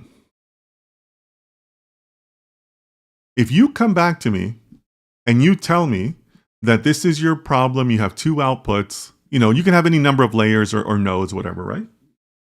And you tell me that this is 0.52 and this is 0.48, you're flipping coins. You're flipping coins, right? So to me, that's a weak model. That's a bad model. Because you could probably get those results just randomly, right? There's only 2 classes, right? So assuming balanced data and all that, right? I would tell you that model stinks. I as a manager would not sign off on that model, right? Because you're no better than a coin flip. You're no better than random choice. So that's why that sigmoid function and understanding the results of those probabilities is important, because it kind of helps you say, okay, well, wait a minute. Like, if I only have 2 output classes, I better be a lot higher than 0.50, right? That's kind of like your baseline. in a way, right? Now, what happens if you come back to me and you say, for your outputs, you're consistently getting 0.20 up here and 0.80 down here? How would I, as your manager, feel about that model? Well, now I'm feeling much better, right? Because now you're consistently being able to say, hey, I can distinguish the two classes because I'm showing you much higher probabilities, right? So that speaks to the strength of the model. So coming back here to the sigmoid function, when you're 50-50, you're basically here in the middle of the curve, where you're basically saying, it could be this side, it could be that side.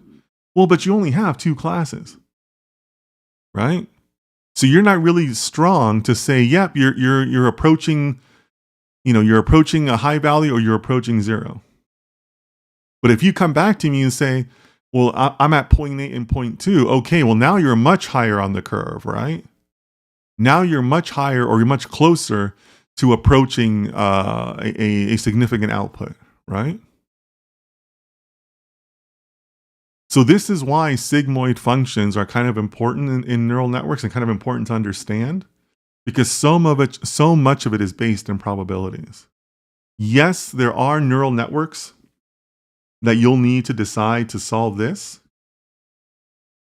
But if you're looking at something like this, it's probably also solvable by other models, right? Like step functions are still valuable, don't get me wrong. But you can also get some of this via any other number of methods, right?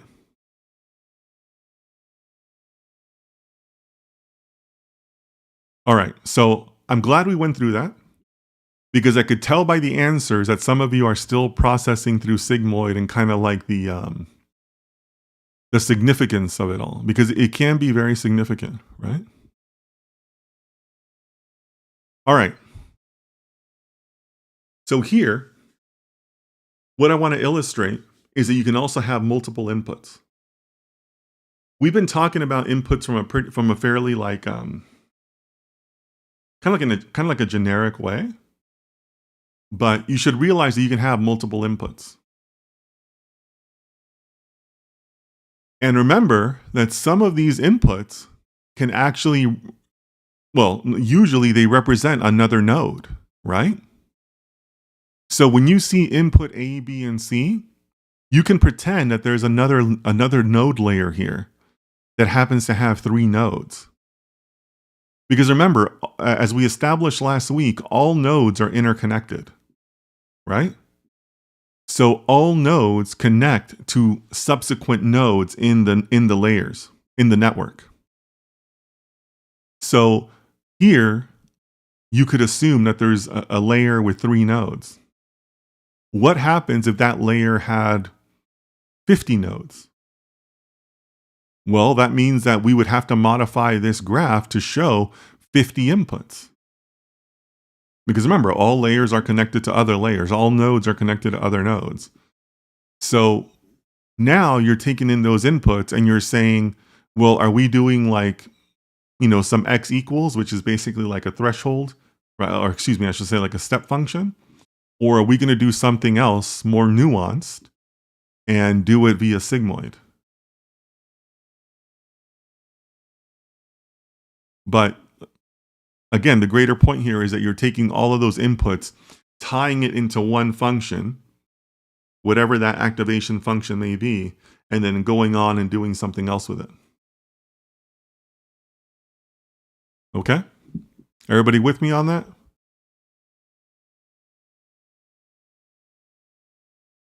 So, in passing, I've mentioned weights. But now we're going to be talking about weights. Now we're going to be talking about the inputs and the weights. Because the weights is kind of like where the magic is at, right? Because the weight is what actually makes the adjustments, is the adjustments that your neural network is making, right? So if you remember when we talked about regression in other times, we've always talked about y equals mx plus b, right? X being your input, and then m being the weight. Like what modification are you making to that input to give it some to generate some sort of output value, right? And that's what this is illustrating here. That we can't just say, oh yeah, there's the inputs and we put in the nodes. Well, no, we also put in weights. And the weights, like I said, is kind of like the secret sauce that the neural networks add. That's the dial that neural networks get to adjust and say, oh, that formula didn't go so well. Let me adjust the weight here. Let me adjust the weight over there, right? Kind of knock the answer back and forth into place, right? So it's not just inputs going into the nodes. It's inputs and weights going into the node, and then that is calculated or taken into account during the formula, whatever the formula may be. And as Sravan asked earlier, this X represents a combination of those weights, of those multiple outputs and weights. So even though your sigmoid threshold might only have one input, which is the X, right? Which we've already verified on this formula here. There's really just one input. Sigmoid is a fairly straightforward formula. That X itself can be made up of any number of inputs and their respective weights, right?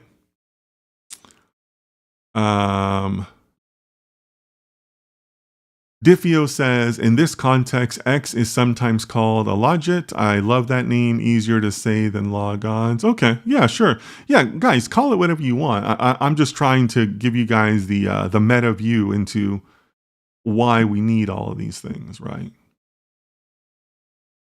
But that's fairly straightforward, right? Where it's the understanding of it's not just inputs, it's inputs and weights. All right? So let me look ahead here. Yeah, okay. So this is the last slide for today. I can't believe we've gone almost 2 hours already.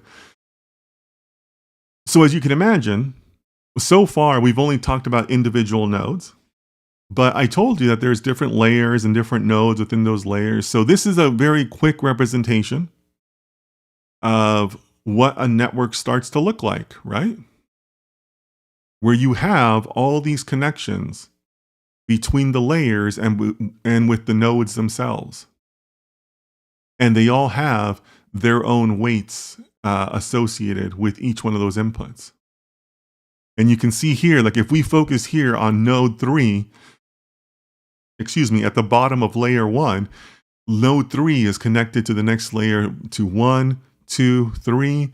Node 2 is also connected to 1, 2, 3. Node 1 is connected to 1, 2, 3, and so on. I don't know if it's coming across on the stream, but just so you guys know, there is a gray line. So there's a green line, a red line, and a gray line. I don't know why he chose gray. It's a terrible choice for this chart. But you can see that there's interconnection. So there's a lot of calculations happening at one time, right? And this is what we talked about, where neural networks are kind of a math hog, right? They're a resource hog because they do so much math at one time, right? We've focused on these, these example neural network structures, but there's neural networks out there that literally have like dozens and dozens of layers, hundreds of nodes per layer. So you can quickly get to these networks that are doing a lot of intense processing. Excuse me.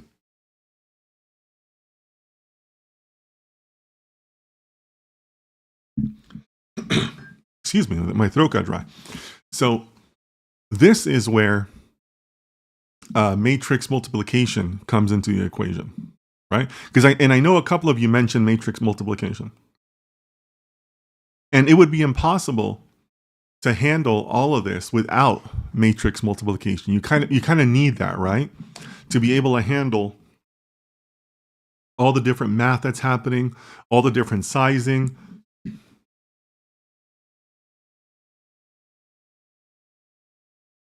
Excuse me. Because remember, layers don't have to be equally sized. So you could have some layers that have 10 nodes, and then the next one has 8 nodes, and so on and so on. So really, it's impossible to handle all of these calculations without some matrix multiplication along the way, right? It would also be equally impossible for me to teach you this in a single class, right? I mean, that would be foolish of me to even attempt that, right? So I'm going to encourage you to seek out some of your own resources to understand the inner workings of matrix multiplication. Now, having said that, there is one more thing I want to cover before we wrap up. We haven't talked about frameworks. We haven't talked about the practical side of how these are actually done in the real world. And the answer is that the construction of the neural networks, the layers, the functions, the math of that is essentially what the frameworks out there do for you. So Keras, PyTorch, all of those items, that is what decides whether, or excuse me, that is what handles all that heavy lifting for you. You will not be expected to do your own matrix multiplication. You won't have to rewrite the sigmoid function or things along those lines, because that will be handled for you in the frameworks. That's kind of like the convenience that those frameworks add, okay? So this is where I want to pick up for the next class. I can't believe this took 2 hours. This is crazy. Because what I want to do is next week, we're going to do a little bit of review, and then I want to do some coding of neural networks without any frameworks. And then we're going to bring in some frameworks to help us understand how much more convenient it is with modern frameworks. Okay? So I know we covered a lot. I'm going to once again encourage you to get the Tariq Rashid book, because it's a very good book, and I'm very inspired by it. I'm adding my own work to this, but his book is very good. Next week, we're going to do a quick review, and then we're going to get right into coding. We're going to be using AI to help us code some of these collections, okay? And then we're also going to talk about the frameworks that are used in modern data science, okay?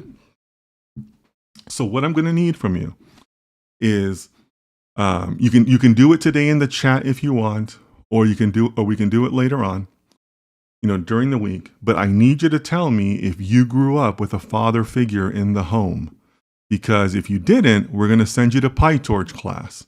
But if you're a normal, well-adjusted human being, we're going to be using Keras for our neural network instructions. Okay. Oh man, as you guys know, I prefer Keras, right? PyTorch is for people who just don't know any better. But we're gonna pick up on that next week, because if you feel intimidated or you feel like this is something you don't want to do, don't worry about it. A lot of the modern frameworks handle a lot of this work for you, okay? Okay, there's the chat. I wanted to make sure you guys are still listening. Diffio says lol, Manoj says lol. So, I respect that PyTorch exists. It's just for people whose father one day said that they were going out for cigarettes and they never came back. That's how you end up as a PyTorch developer, right? Let's be honest. All right, guys. I can't believe that went for 2 hours, guys. You guys are crazy. You guys are making me stream for 2 hours. Oh. Diffio says, nice content, well done. Thank you. I appreciate that, my friend. And Diffio, thanks for joining over on Twitch. I love seeing people on all the different platforms. So, guys, we definitely covered a lot of stuff today. Don't feel intimidated. Neural networks is definitely achievable. It's definitely possible to learn. I'm giving you guys the fundamentals because I think these are really important to understand. And this is how we build up our skills brick by brick, right? Uh, Yassine says was missing the bullying. Bullying. Yassine, I'm giving you like gems. These are gems. You should be writing that down. You should have it in your notebook. PyTorch is for people that don't love themselves. You should be writing that down. Okay? This is not bullying. This is quality instruction, Yassine. Denelson says, always love the content. Thank you, Denelson. Always love having you around. Moo says, many thanks. Really appreciate it. Yours Ramfully. What a great name. Yours Ramfully. That's a great name. Hello, sir. This is Arjun from India. Arjun, welcome. Welcome. You're joining us a little bit late, or maybe you were just listening. That's okay. But thank you. Thank you for being here.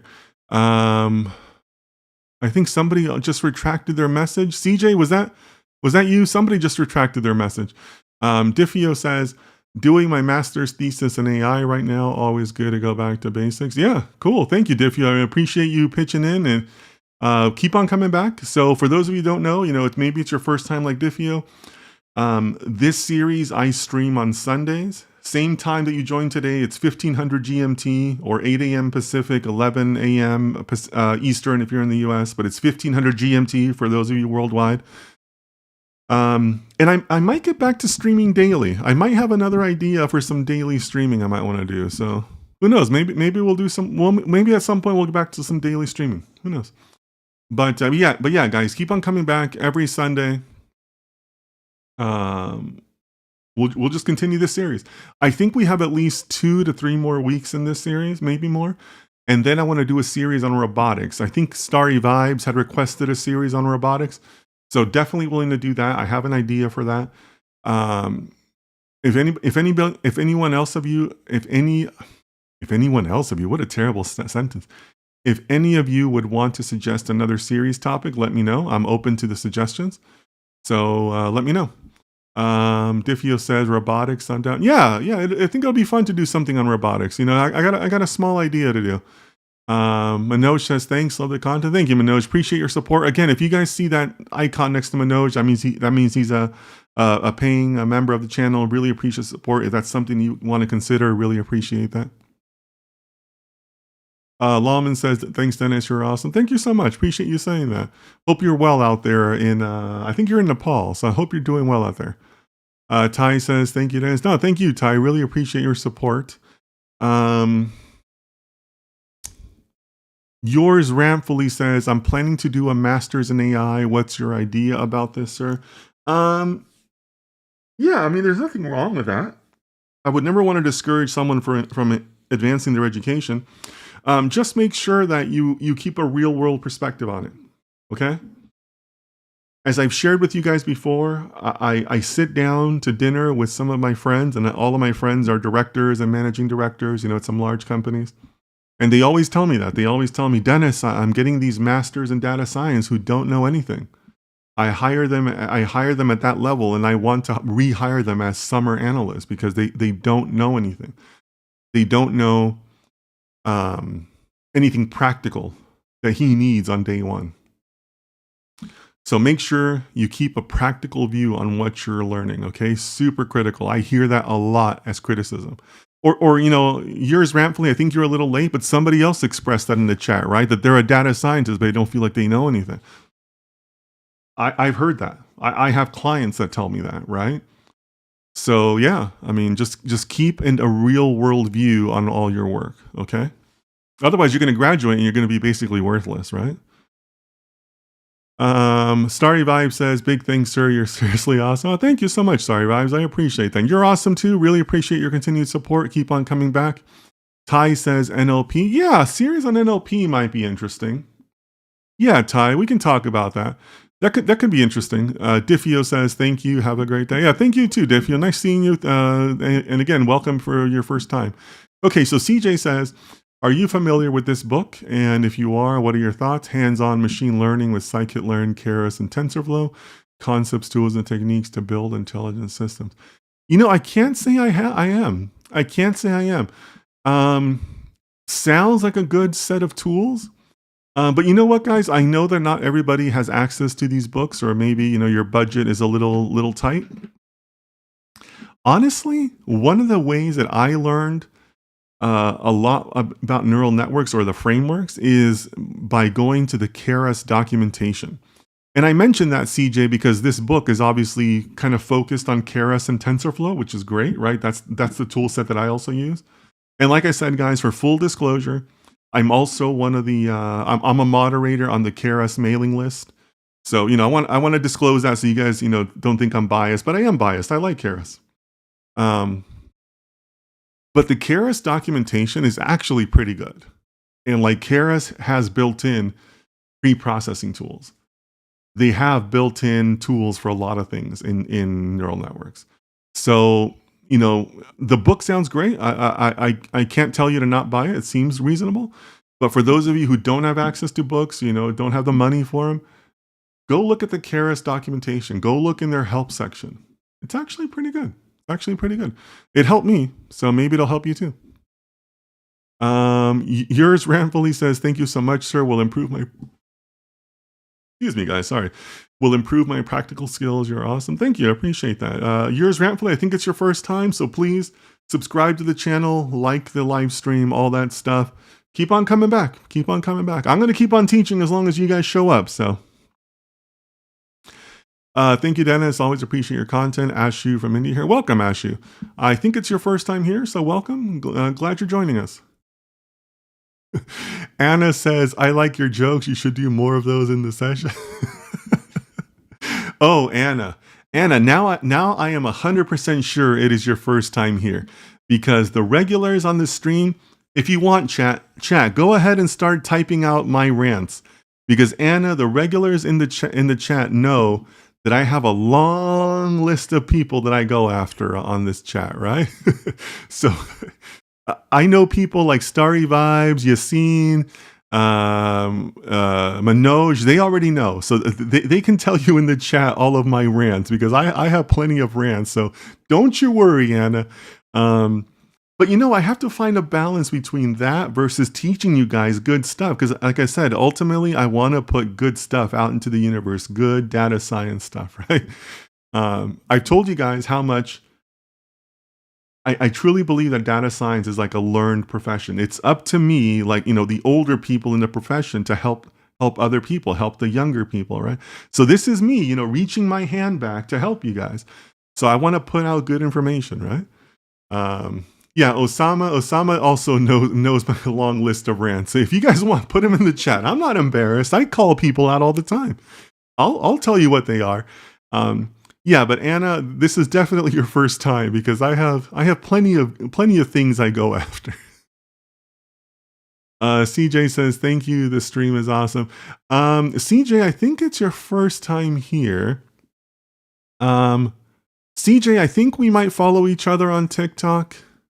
If it's the same CJ I'm thinking about, maybe I'm wrong. But let me know, CJ. Yours Rantfully says, already subscribed, sir. You'll be seeing me here often. Cool. Thank you so much. Yeah, turn on those notifications and all that. But like I said, Sundays, 1500 GMT is when I stream. So whatever time this is for you, 2 hours ago in your part of the world, just keep on coming back at that time, and that's when you'll find me. For me, it's 8 a.m. on Pacific time in the US, or 11 a.m. Eastern. But 1500 GMT for those of you that are all over the world. I'm so so grateful to have so many followers from around the world. So that's why I always publish the 1500 GMT time, so you can find it, vis-a-vis your own region or your own time zone in the world.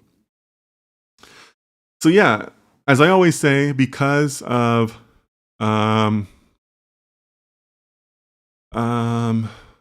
okay, Rob's asking, I'll take Rob's question as one of my last questions here. So Rob's over on Twitch. Thank you. I think it's your first time. Thank you so much for being here. What do you think about those concepts in time learning vibe coding, no low code. Don't you think it'll be an excuse for skipping learning fundamentals? For some people it will, but that won't make you a good data scientist, right? Look, guys, the future is going to be no different than now. There's going to be good people who do good job. There's going to be people who do a bad job, right? Whether even if you gave everybody AI tools or the vibe coding tools, there's still going to be people who are great at it. There's going to be people who suck at it. That's not going to change, right? That's just a normal distribution of talent, right? You take a group of people and they'll normally distribute. You're going to have your outstanding performers. You're going to have your terrible performers, and you're going to have a lot of people in the middle, right?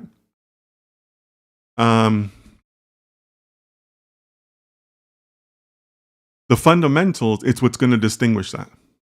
Whether you actually understand what you're doing, what you're going after. Can you understand when things go wrong?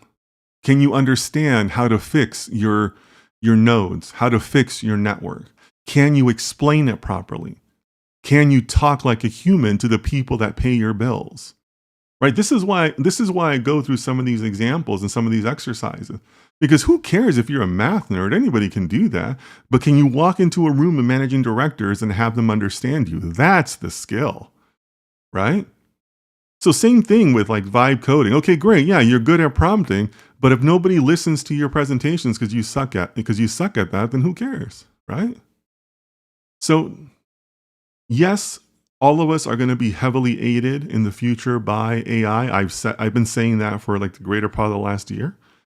But you still have to be good at it. You still have to be a human about it. You still have to be able to express yourself. You still need to have soft skills so that people will want to work with you, right? So, yes, AI is going to have an impact on what we do. We're going to be heavily aided by it. We're going to be expected to do more with it. We're going to be expected to do more projects. But keep on studying. Keep on trying to develop your soft skills. Keep on coming back and listening to good guys like me. And you're going to get there, right? So I think there's still reasons to be optimistic, okay? Wrong, CJ. I was here for last week's stream. I just have different accounts for my phone. Okay, thank you, CJ. I appreciate that.